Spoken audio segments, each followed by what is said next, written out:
Às vezes todos nós queremos mudar de vida, mas talvez a sua perspectiva está sendo rasa demais, uma perspectiva superficial.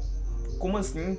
Porque tem muitas vezes que a gente acaba crescendo em um ambiente ou até ouvindo de pessoas falar que talvez riqueza e prosperidade seja ruim, ou que, sei lá, nunca vai chegar nesse local, nunca vai chegar na prosperidade.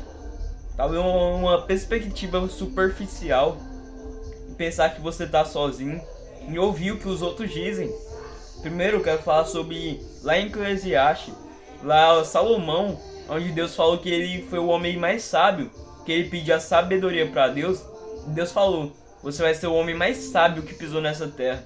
Lá em Eclesiastes ele fala: o reino ele começa a ir mal quando ele começa a ouvir opinião de outras pessoas. Tá entendendo?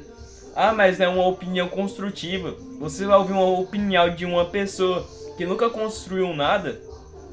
Tá entendendo? Uma perspectiva superficial. Exemplo, Davi. Ali o povo tava com medo de Golias. A perspectiva é que ele era gigante, que não tinha como. O rei Saul, todos eles, e falavam que creiam em um Deus só. E todos eles falavam que adoravam e creiam em um Deus.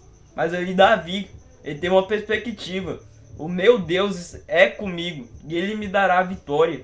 Tá entendendo? Talvez você está com uma perspectiva muito superficial, que a sua vida não pode mudar, ouvindo até a opinião dos outros, ou até ouvindo, sei lá, elogios e críticas.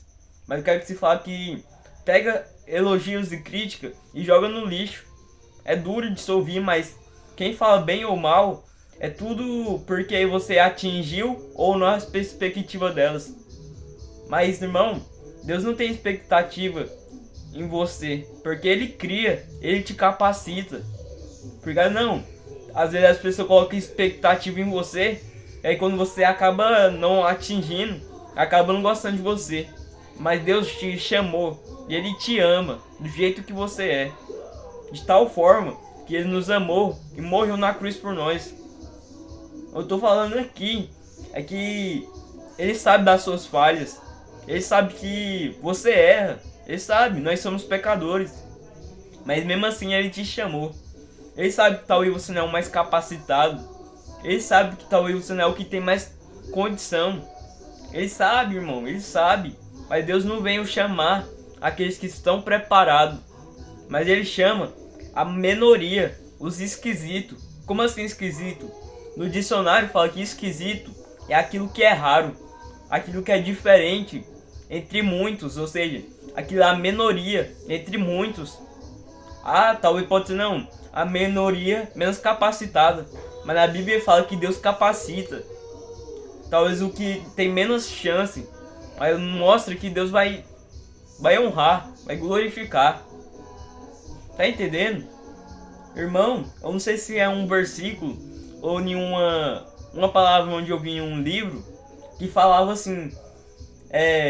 Não, primeiro eu quero falar de um versículo onde fala que o casamento, os dois se tornam um só. Quando uma pessoa casa com a outra, os dois se tornam um só. Isso vale para duas coisas. Primeiro, se você é casado com alguém ou não. Mas também lá fala que Jesus, irmão, o Espírito Santo, é como se fosse uma corda de duas dobras, você e o Espírito Santo. E voltando para aquela palavra onde eu falei que eu vi, acho que em algum livro, falava que de tal forma como se fosse uma só, ou seja, uma corda de duas dobras, como se fosse uma só. E também, e se você tem um parceiro, aí é você, o Espírito Santo e a sua esposa. Pronto. Porque tem muitas vezes que pessoas crescem sem acreditar no amor, porque ouve o que as pessoas dizem. E às vezes você não vive a promessa de Deus porque você ouve o que as pessoas dizem. Você lembra o que Salomão falou? O reino começa a ir mal quando ele ouve as opiniões de outras pessoas. Como assim? Primeiro, Deus.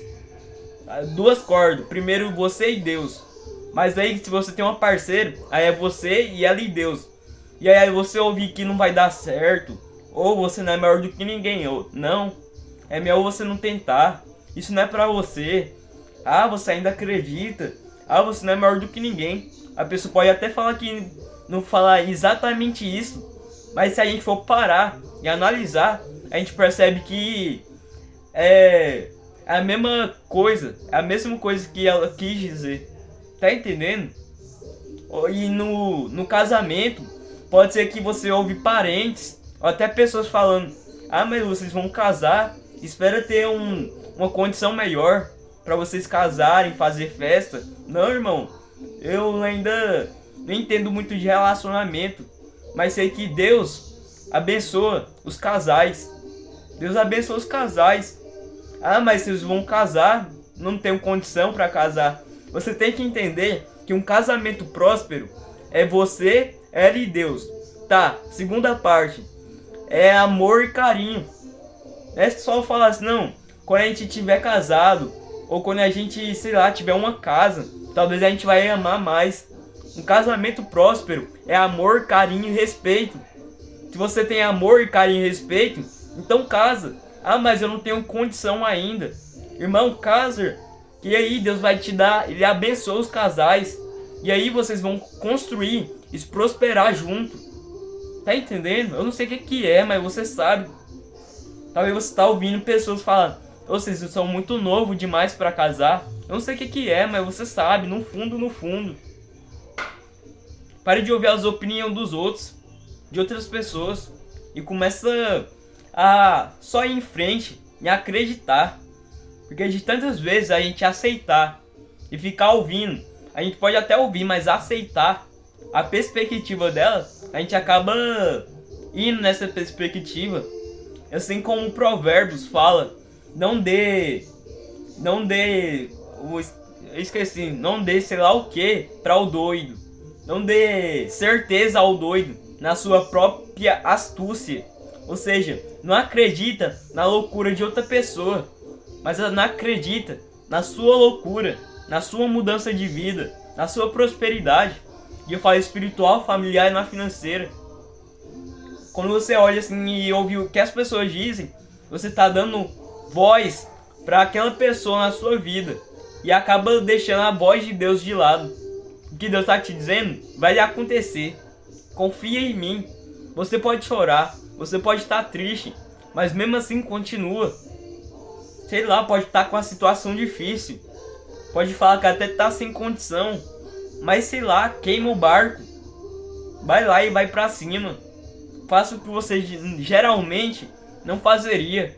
Faça o que geralmente os seus parentes ou pessoas próximas não sei fazeria. Uma escolha que você geralmente não fazeria. Talvez é criar um canal. Criar um canal. Você fazeria se fosse pra você. Você fazeria? Não. Mas talvez é isso que Deus quer que você faça. É só ligar a câmera e falar. É só ligar. Ligue e Deus proverá o resto. Eu posso gaguejar, mas você não tá aqui para agradar essa pessoa, mas sim para fazer, mas sim para meter o louco e mudar a sua vida. Consequentemente, ajudar pessoas que você jamais conhece e até quem tá ao seu redor. E esse foi o vídeo, irmão. Confia, acredita. E a fé, irmão, é a perspectiva. E a fé, que não é perspectiva, desculpa. É a fé, irmão. E a fé que Abraão teve que ter para ele sair do meio da parentela dele. E a fé que José teve que ter depois de ele ser humilhado pelos irmãos, se jogar no bueiro, vendido como escravo. E mesmo assim ele virou governador. E a fé que ele teve. E Davi, a fé que ele teve para ele se tornar rei. Passou mais ou menos 40 anos da vida dele para depois ele se tornar rei.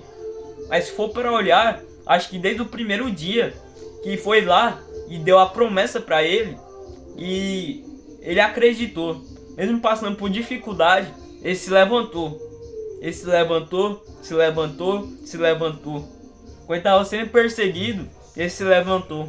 Quando estava com uma situação que não fazia sentido, que era loucura continuar, como Golias, ele continuou. Como a perseguição do rei Saul, ele continuou. Continua, não sei o que você está passando, mas continua, irmão. E se esse vídeo falou com você, compartilhe com alguém. Se inscreva nesse canal e curte esse vídeo, para que esse vídeo se espalhe através do YouTube e acaba chegando em mais pessoas. E que Deus te abençoe.